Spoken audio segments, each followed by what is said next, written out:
Olá, eu sou a Sabrina Ribeiro, bem-vindo a mais um episódio do Vida Melhor em Condomínio. E hoje nós vamos falar sobre patrimônio de afetação.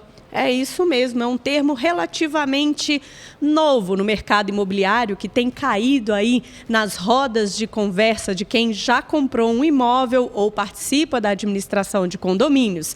Mas esse não é um tema que acabou de nascer, não. Já tem muita história para ser contada sobre patrimônio de afetação. E hoje, para enriquecer esse debate, para nos dar mais conteúdo sobre esse tema, sobre as responsabilidades, sobre o papel e atuação das comissões de patrimônio de afetação, nós vamos trazer nossos convidados de hoje, nos trarão perspectivas tanto legais quanto de relacionamento. Então, apresento para vocês Diego, que é advogado especialista no mercado imobiliário, e a Kelly Naomi, coordenadora de relacionamento com a Cury. Sejam bem-vindos ao Vida Melhor em Condomínio. Seja bem-vindo, Diego. Conta um pouquinho para nós da sua trajetória profissional e atuação no mercado imobiliário hoje. Primeiramente, obrigado. É um prazer estar aqui com vocês para a gente bater um papo, né, com esse tema tão candente hoje no mercado imobiliário, que, como você disse, já é um tema que já tem um certo tempo, mas que hoje aí está crepitando. Meu nome é Diego Bassi, sou sócio da GBB Advogados Associados, e digo sempre, viu, Sabrina e Kelly, que eu sou advogado de chão. Eu sou aquele advogado de condomínios, milito há 20 anos na área, então as histórias acabam se repetindo e evoluindo. E esta lei que vamos falar, nada mais do que é uma evolução social que nós vamos tratar hoje aqui também. Que legal. Bom, eu tenho certeza que o Diego vai trazer informação de uma forma bem gostosa para a gente, pelo esse tom de voz descontraído aí que a gente já começou esse bate-papo. E você, Kelly, conta um pouco para a gente. Kelly, que já esteve em outros episódios conosco, mas como responsável pela área de relacionamento e também responsável pelas constituições de patrimônio de afetação na Cury. Se apresente, por favor, Kelly. Bom, eu sou formada em comunicação social. Eu iniciei minha carreira trabalhando com produtoras audiovisuais. Também, na minha trajetória, trabalhei tecnicamente com engenharia civil. E aí entrei no mercado imobiliário. Atualmente, eu sou a coordenadora de relacionamento com o cliente e eu estou na Cury há quase 6 anos aí. Conduzindo também todas as constituições de patrimônio de afetação. Isso, parte do meu trabalho é cuidar da parte do patrimônio de afetação e também as assembleias gerais de instalação de todos os nossos empreendimentos. Que legal. Diego, para a gente começar essa conversa, eu queria que você explicasse para nós, para quem está assistindo aqui, o que é o patrimônio de afetação. No geral, conta tudo. É muito interessante sua pergunta, porque antes de entrar tecnicamente no que é o patrimônio de afetação, as suas responsabilidades, as suas concausas, é importante a gente falar o que motivou esta lei, né? Tem um nome, né, que é até pesado, patrimônio de afetação. E o que acontece? Nas décadas de 90, nós tivemos um player de mercado que literalmente quebrou. Né? Essa empresa quebrou, ela se chama Incol, e toda vez que você tem uma grande comoção popular em todas as camadas da sociedade, em todas as camadas, obviamente que o legislador ele é provocado a trazer uma proteção para a sociedade como um todo. Então, naquela época, em 1999, inclusive, eu tenho uma historinha depois que eu vou contar, que eu brinquei num prédio, olha que perigo, eu brinquei num prédio abandonado, que era da Incol, e os meninos da rua brincavam lá no Jabaquara, eu nunca me esqueci disso. Esse nome, a minha relação com a Incol já vem lá de trás. Estava escrito nas estrelas. Né? E aí depois fui fazer direito, falei, nossa, era onde eu brincava. E você que ia estar num podcast em 2024, citando Incol. Citando Incol, que eu brincava dentro de um prédio abandonado. Então, voltando aqui um pouquinho a historinha. Então, houve realmente a quebra desta empresa, o que motivou a legislatura de uma questão de uma lei, que é esta lei que vamos falar, em 2004, para trazer esta proteção aos consumidores quando for comprar ou adquirir o seu apartamento. Legal. Conta pra gente quais são os papéis e responsabilidades do patrimônio de afetação. Aí agora entrando objetivamente nessa responsabilidade. O que é bem claro também deixar, para que serve o patrimônio de afetação, né? O patrimônio, a lei de patrimônio de afetação, ela visa resguardar.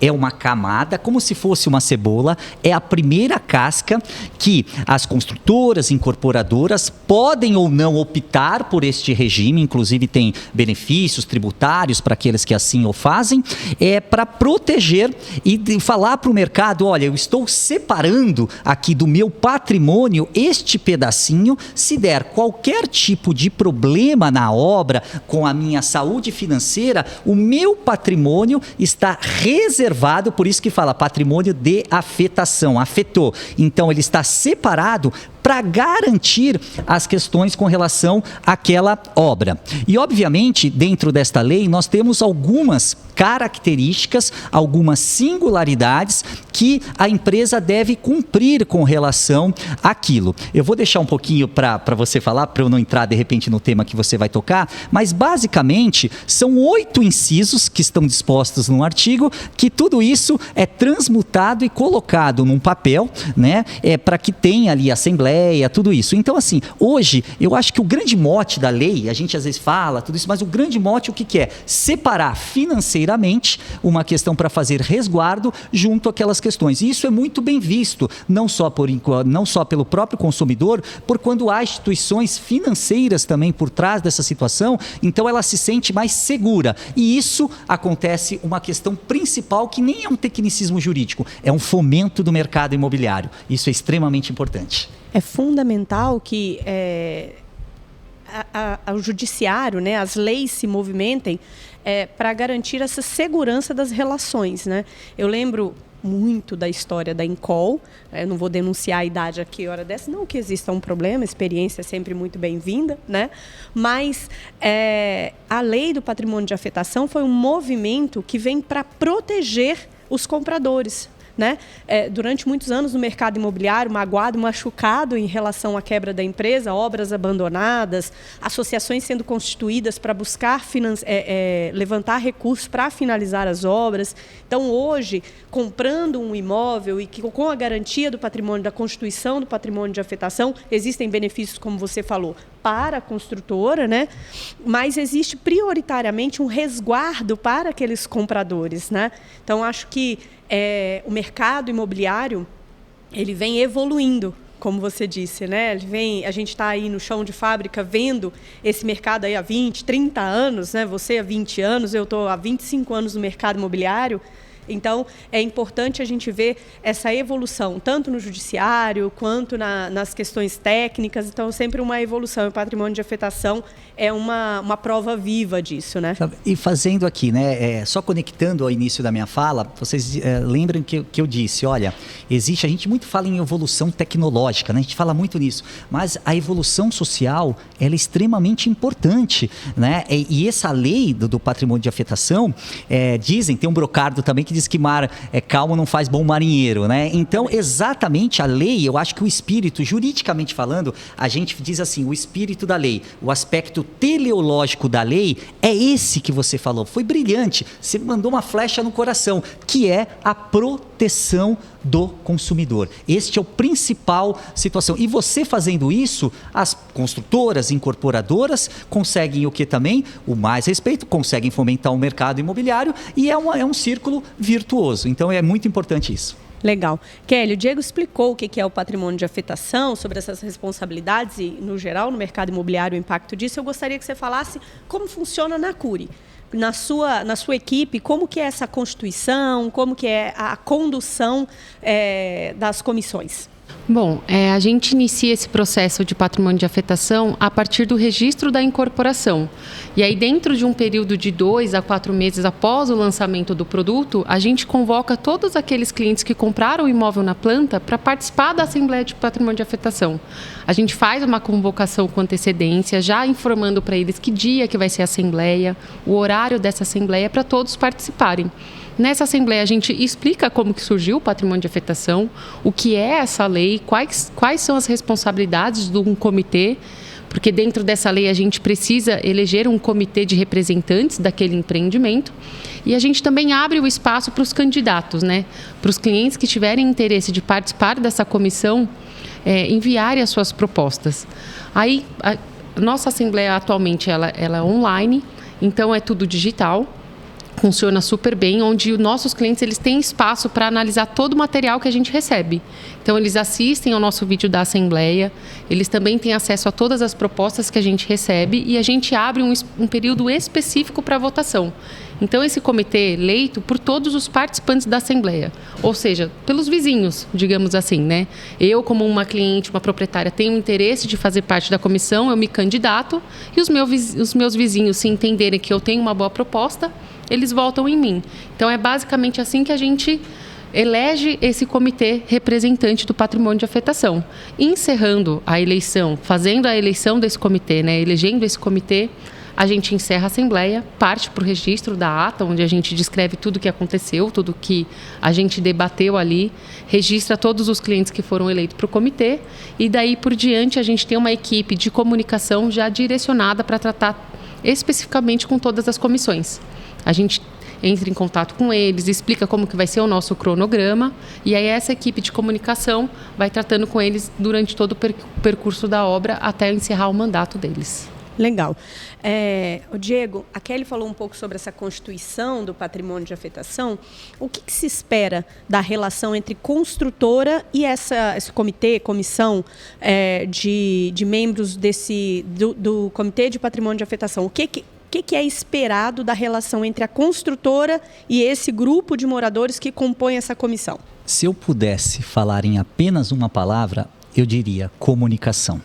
Intermediação, porque é extremamente importante a figura, né, do comitê, da comissão, porque ela nada mais, ela vai acompanhar os atos de gestão físico, cronograma financeiro, né, e vai publicitar esses atos aos demais condôminos, já vamos dizer assim, né? Eu sei que ainda não são, mas aos seus pares. Então, isso, os compradores, isso é extremamente importante. E quando porque o que acontece? Eu vivo condomínios há 20 anos. Outro dia eu estava conversando com um colega, que até grava sempre aqui com vocês, o Márcio Raskorski, que eu falei, Marcião, eu tenho 20 anos. Aí eu falei assim, olha, 20 anos vezes 250 dias úteis, mais ou menos, que tem um ano, vezes 20, dariam 5 mil dias. Eu vou falar que 40% disso eu fiz de assembleia na minha vida. 40% eu fiz de assembleia. Então, a gente está falando aí de 2.000 assembleias, fora o que a turma do escritório faz e toca. E o que eu percebi dentro dos condomínios? Seja o condomínio na pré-implantação ou na implantação. Quando você tem a comissão do patrimônio de afetação, a instalação desse condomínio, ele é muito mais claro, ele é muito mais suave. Por quê? Porque tudo aquilo, aquelas dúvidas do dia a dia aqui no Morou em Condomínio, esta comissão tem esta função de fazer esta interface e desmistificar. Muitas vezes, olha, porque a obra está assim, a obra está assada, não. Basta ir buscar a informação junto à incorporadora / construtora, que eu vou tratar assim, e publicitar isso de uma forma clara. Então, quando a gente chega para instalar o condomínio e já teve essa questão, eu tenho um impacto absurdo, exponencial, já na implantação do condomínio. Então, a função, olha que interessante do comitê, além de trazer toda essa intermediação, esse acompanhamento, apontar irregularidades, ela também tem esta função de comunicação e pacificação, porque às vezes a pessoa que está do outro lado não sabe o que está rolando, né? E a comissão, quando ela é bem formada e tem um representante assertivo, ela leva essas informações, o que vai impactar de forma positiva na Assembleia de Implantação. Então essa questão, e acho que é importante que quando você usa a palavra comunicação, porque aí você vê uma troca, né? É importante de uma comissão bem constituída essa troca entre os pares, que são os demais compradores, né? Uma vez que a obra está em andamento, e a construtora. O canal da comissão de patrimônio de afetação, ela obrigatoriamente tem que ser um canal diferente com a construtora, né? Uma vez que está constituída ali um grupo de representantes. Kelly, me fala um pouco mais especificamente na CURI. Como que funciona esse acompanhamento com a comissão? O que é esse relacionamento? Como que vocês materializam esse acompanhamento com a comissão? Olha, aproveitando o gancho do Diego aqui, a gente realmente trabalha muito com a comunicação, a gente é muito transparente, a gente tem uma relação muito próxima com todas as comissões.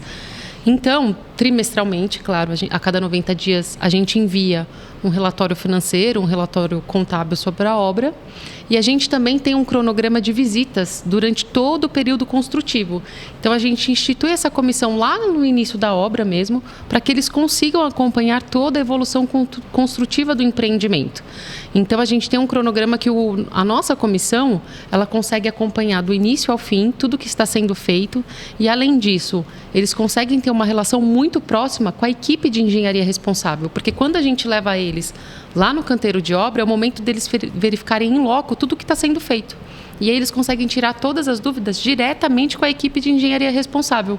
Então, se cria essa relação, né? E como o Diego mesmo disse, realmente, quando a gente tem uma boa relação com a comissão, quando a gente tem uma comissão muito interessada, super ativa, no momento da instalação, faz a diferença, porque eles compartilham a informação, né?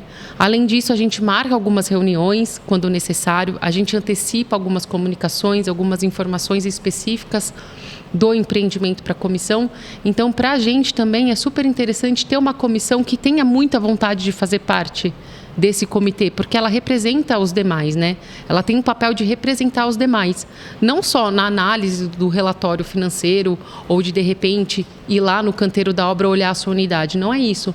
É porque ela representando os demais, elas conseguem trazer o que para eles também é importante e a gente dá esse retorno que eles entendem que é adequado para eles.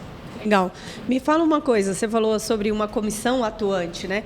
Depois dessa primeira convocação, assembleia que foi feita e o registro da ata que você explicou, se um comprador quiser integrar a comissão, é possível ou não? Uma vez eleita, ele novos membros não são aceitos, não podem integrar a comissão?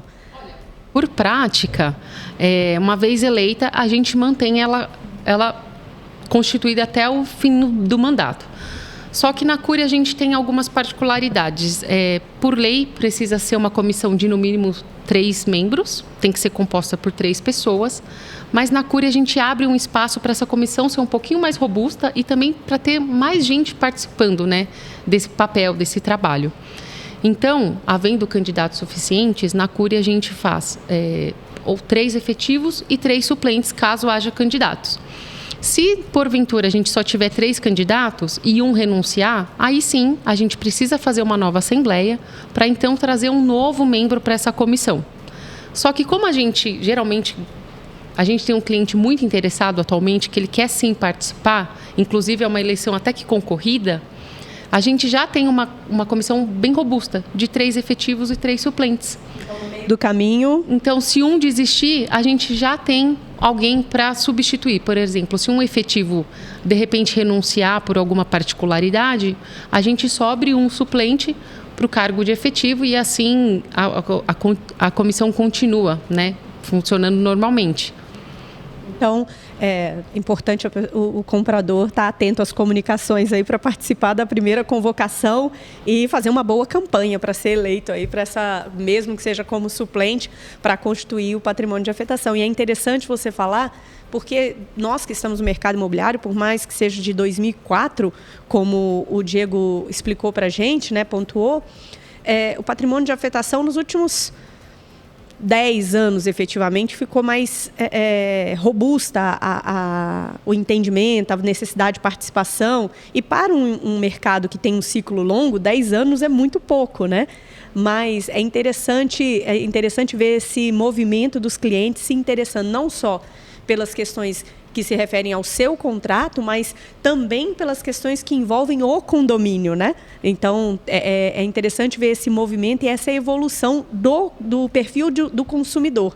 E aí, falando sobre evolução no perfil do consumidor, Diego, eu queria que você falasse qual é a sua visão sobre a evolução legal do patrimônio de afetação. O que você vê depois desses primeiros anos, aí, 20 anos de lei de patrimônio de afetação? O que acontece? Hoje, né, mais de 1/4 da população brasileira hoje morando em condomínio. Mais de 1/4. Então, o interesse pela matéria, eu já vi pessoas no estande de vendas, perguntando o seguinte: está sob o regime de patrimônio de afetação? Eu falei, nossa, que coisa bonita, né? Obrigado, advogado. Eu falei, olha que coisa legal, porque assim, o que você vê? Você vê um caldo de cultura, né, sendo implementado e obviamente que isso vai trazendo a evolução para a própria lei e a necessidade, né? Toda lei, ela nasce de uma forma. Quando o Santos Dumont começou a voar, ele não tinha lá o brevet dele, mas fez o que fez. Então, assim, a coisa começa e depois há uma evolução técnica, legislativa e adequando a necessidade propriamente da população. Paulinho da Viola, eu adoro falar de música, tá? Paulinho da Viola, nos favoreça com essa cultura. Paulinho da Viola, ele tem uma música que chama Argumento. E o que fala essa música? Ela diz o seguinte, ó, mais ou menos a letra é assim, ó, tá legal, até aceito, pode até mudar um pouco o samba, mas não mude tanto assim. Então, o que acontece? Trazendo para o nosso negócio aqui, para a lei, é justamente, a lei, ela teve uma série, ela nasceu de uma forma, já sofreu sim alterações e já há projetos, inclusive, para maiores adequações, por quê? Visando sempre o aspecto, a finalidade da lei, o espírito da lei, que é a proteção do condômino, sem perder de vista a necessidade do fomento do mercado imobiliário e também trazendo às construtoras, incorporadores, a possibilidade de aderir, trazendo ali um produto, olha, vem aqui, venha beber nesta fonte, que o mercado por si só fica mais seguro. Você disse, né, o gato ali que tomou choque, fica esperto. Então, hoje, o aspecto positivo, né, nós já temos. Agora, nós já temos da lei, porque essa lei já está maturada. Agora, o que nós precisamos é adequar as determinadas situações que efetivamente o mercado, o consumidor exigir. Lógico que de um lado eu tenho o comprador e do outro lado eu tenho incorporadora / construtora. Mas não vamos pensar que cada um está numa canoa. Não, os dois estão com os pés na mesma canoa e essa canoa não pode abrir, porque se essa canoa abrir, ambos caem. Então, a ideia e a lei está aqui no meio, é aproximar. Dizem que quando falta o bom senso, tem que vir a lei. Como, né? A gente nem sempre vive de bom senso, a gente precisa sim desta adequação e melhorias nessas questões do dia a dia, principalmente com relação às comissões que a gente enfrenta no dia a dia. Sua pergunta foi brilhante. Às vezes as pessoas elegem as pessoas e assim, eu quero participar. Depois a galera some, de verdade, não estão participando mais. E aí, o que eu faço? Eu elejo ou não? Por que a gente não traz? Outro dia eu tive uma questão de nulidade porque elegemos mais pessoas do que o previsto. Mas por quê? Já sabendo que haveria algumas questões ali. E aí, vamos impugnar a Assembleia? Não. O aspecto, quando você disse, se não há prejuízo, não há de se falar em nulidade. Mas às vezes isso tem que estar onde? Na lei. Vocês entendem? São aspectos de conduta que podem ser melhorados. E quem tem que ser ouvido? Quem experimenta na prática. Pessoas como você, Kelly. Que legal. Desculpa, Kelly, imagina, pode falar. E eu acho que é válido a gente esclarecer aqui que qualquer cliente ele pode fazer parte da comissão. Às vezes o cliente ele fica um pouco recuado assim, porque existem responsabilidades para um comitê. Por exemplo, fazer a análise do balanço financeiro que a gente envia, ir na obra, né, fazer uma visita técnica. Mas eu acho que o mais interessante, é claro, que ter um conhecimento de direito, ter um conhecimento de engenharia civil, ter um conhecimento de contabilidade, com certeza traz um valor, né? Agrega para a comissão, mas eu acho que o diferencial, diante da experiência que eu tenho, que eu vejo, né, que eu convivi com muitas comissões, o diferencial é ter força de vontade, é a vontade de estar lá, o interesse de aprender, o interesse de acompanhar, porque é necessário fazer esse acompanhamento da obra como um todo. E às vezes eles elegem, não querem participar porque entendem que eles não têm conhecimento suficiente. Mas a gente tem uma equipe de relacionamento, uma equipe de engenharia também, que dá todo o apoio necessário. A gente auxilia, a gente tira as dúvidas, a gente explica tudo que eles entenderem que eles precisam explicar para os demais. Claro que a gente não omite qualquer comunicação dos demais, mas a gente dá um apoio, a gente é um braço direito deles. Então, para quem tem interesse, não precisa ter o conhecimento, ser formado em direito, em engenharia civil ou em contabilidade. Só tem que ter força de vontade, boa vontade de estar ali e também o interesse de acompanhar e aprender. O papel da comissão não é de auditar. ele não pode ser responsabilizado por auditar. O papel é acompanhar e fazer a comunicação com a construtora. Então, vale esse esclarecimento. Achei brilhante a sua pontuação. Ainda bem que eu não te interrompi para essa pontuação. Do lado da construtora, o importante é que os clientes saibam disso, né? A responsabilidade técnica da engenharia é da construtora. Ela é responsável por ter um corpo técnico qualificado e que, em qualquer momento, vai ser responsabilizado pelaquela edificação. Toda a parte de legalização, toda a contabilidade da empresa é auditado por uma auditoria externa. No caso da Cury, uma empresa listada na Bolsa, né? Então, tem os maiores padrões de auditoria devem ser alcançados. Então, a sua pontuação foi brilhante e acho importante a gente ressaltar que qualquer comprador, seja ele formado em alguma área técnica relacionada ou a engenharia, contabilidade, controladoria, direito, isso sempre traz valor, como bem pontuado para a Kelly, obviamente, mas não é uma condição. A responsabilidade da comissão é de acompanhamento, ela diferente do papel do síndico, que pode ser responsabilizado, né, pós a instalação do condomínio. Aliás, a gente tem um podcast exclusivo que trata exclusivamente sobre instalação de condomínio, papel e responsabilidade do síndico. São questões, são comissões, são papéis totalmente diferentes, né? Então, você está com uma construtora séria, dá essa tranquilidade para essa comissão. Agora, feito essa colocação, né, esse acolhimento aí a todos os compradores, que sejam todos muito bem-vindos, né? Kelly, você falou várias vezes sobre o mandato da Comissão de Patrimônio de Afetação, o mandato, até onde vai o mandato? Até onde vai o mandato? Bom, ele inicia a partir da eleição, né, da realização dessa Assembleia do Patrimônio de Afetação, e ele encerra quando a Prefeitura emite o habite, falando que o empreendimento já está pronto. Então, o mandato de um comitê, ele vai da Assembleia até a emissão do habite.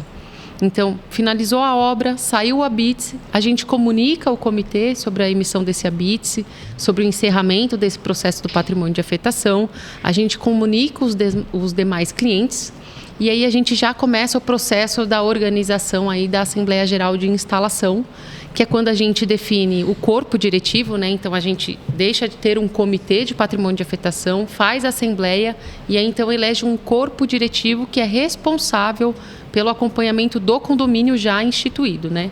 A AGI, ela determina a instituição, a implantação do condomínio. Nela a gente fala sobre o corpo diretivo, faz essa eleição, a gente apresenta uma administradora e também a gente já apresenta a primeira previsão orçamentária do empreendimento. Aí o empreendimento é implantado, a gente começa a entregar as chaves e ele tem uma vida independente à Cury. Bom, doutora, pergunta de milhões. Eu estou aqui louca para te fazer. É comissão ou comitê? A Lei 10.931 fala em comissão, né? Tecnicamente, comissão. Agora, se a gente for no dicionário, for olhar ali, tem uma sinomia entre eles, né? Mas a lei fala em comissão. Na síntese, comissão e comitê, tá tudo certo? Eu não vejo prejuízo algum. Então tá certo. Então vamos tocar em frente aqui. Isso aí. O espírito, né, eu acho que é do colegiado. E só voltando um pouquinho ao assunto, uma situação que você colocou, e eu já vi o material esclarecedor que a Cury traz para que a pessoa saiba o que é esta comissão/comitê. Vamos falar Obrigada, assim, doutor. Tá? E aí o que acontece? E isso é extremamente importante porque você esclarece, né? E como faz também na Assembleia, na AGI, que é a Assembleia de Instalação. E muitas dessas pessoas que participaram deste comitê, por vezes acabam sendo erguidas ou o cargo de síndico ou subsíndico, porque as pessoas se sentem mais à vontade. Olha, acompanham a obra, por que não aqui? Ou só fazendo parte do conselho, talvez fiscal ou consultivo, dependendo do condomínio. Então, é bem interessante. Olha só como a questão lá atrás, eu digo, é da fazenda à mesa. Olha que legal. legal. Um trabalho bem feito aqui pode reverberar ali dentro, porque o primeiro ano de gestão é um ano de adaptação. É um ano que o condomínio sofre com obras, com uma série de questões das obras dentro das unidades. E quando você já tem essa aproximação na comunicação, tudo fica mais fácil. Muito legal, eu adorei esse episódio, ficaria aqui um tempão, acho que foi muito leve, muito descontraído, falar de um tema legal, de uma forma tão descontraída, trouxe muita leveza para esse episódio. Então eu gostaria de agradecer imensamente a presença de vocês. Kelly, mais uma vez, obrigada por ter vindo e esclarecido os procedimentos da construtora para a nossa audiência, e ao Dr. Diego Bassi por nos favorecer com essa leveza, com essa alegria, por tratar com o condomínio. Dá para ver de longe a paixão que ele tem, a sua paixão pelo seu trabalho. Então, só alguém que gosta muito do que faz consegue trabalhar com essa alegria, com um tema que normalmente as pessoas classificam como tão densos. Então, assim, foi um grato presente recebê-lo aqui no Vida Melhor em Condomínio, viu? Fiquem à vontade para as considerações finais, por favor. Bom, queria agradecer o convite. Foi um prazer dividir a mesa com vocês. O patrimônio de afetação, acho que foi um dos primeiros processos que eu comecei na Cury. Eu tenho um encantamento muito grande. É uma das coisas que eu mais gosto de fazer, que eu mais incentivo a equipe também a atuar, porque eu sinto que ele é muito importante, não só pela Cury, mas também para os nossos clientes. Eles conseguem fazer a diferença através de um bom comitê. E é isso, eu espero vê-los em breve e, quem sabe, participar aí de mais um episódio. Legal, sempre vai ser muito bem-vinda. Dr. Diego. Obrigado, é uma honra, né, participar, principalmente quando a gente vai ladear as questões da construtora, né? A gente sempre está na posição ali do condomínio, mas estar próximo às construtoras, às incorporadoras é muito importante. E o mercado, ele tem que entender que é uma coisa só, né? Às vezes há alguma situação de antagonismo numa matéria ou outra, mas somos uma coisa só, né? Não adianta, não adianta prédio sem condômino, não adianta condômino sem prédio, né? Então, eu amo realmente isso, é uma matéria que a gente mexe com a vida das pessoas, né? Porque, volto a dizer, mais de um quarto da população brasileira dentro de condomínio, você entra dentro da casa, entra dentro do escritório da pessoa, e a gente precisa deixar, às vezes, um pouquinho de lado o tecnicismo jurídico exacerbado e alinhar muitas vezes aos propósitos, às expectativas que os condôminos querem. E isso aqui vocês estão fazendo, olha que legal, falando antes do tema da pessoa entrar dentro do condomínio. Olha que produção de conteúdo. Então, assim, eu fico muito feliz, porque até pouco tempo nós éramos, né, o direito condominial era um apêndice do direito imobiliário, né? A gente era um patinho feio ali, graças a Deus hoje estamos em cisne, né? Cresceram. Crescemos, mas é graças a essa evolução toda e essa necessidade do mercado. Então, fico aqui o meu agradecimento, e quando for falar condomínio no dia a dia também, pode me chamar que eu venho, viu? Eu adoro. Que ótimo. Eu também adorei esse episódio. Acho que saio sempre do Vida Melhor em Condomínio com um aprendizado, e hoje a sua fala foi bastante inspiradora. Somos todos um só, estamos todos no mesmo barco, né? Então, fica esse recado e essa reflexão, e mais uma perspectiva para a gente avaliar o relacionamento entre construtora, clientes e o mercado como todo. O mercado é um só. E eu espero que você tenha gostado. Acesse os nossos episódios no Spotify, no YouTube, deixe seus comentários, caso você tenha alguma dúvida, alguma contribuição ou alguma sugestão de tema que você, interessado no mercado imobiliário, seja cliente da Cury ou não, coloque aqui que a gente vai estudar para trazer novos temas, para enriquecer o nosso vocabulário aí sobre o mercado imobiliário. Tenha você uma ótima vida em condomínio. Obrigada e até a próxima.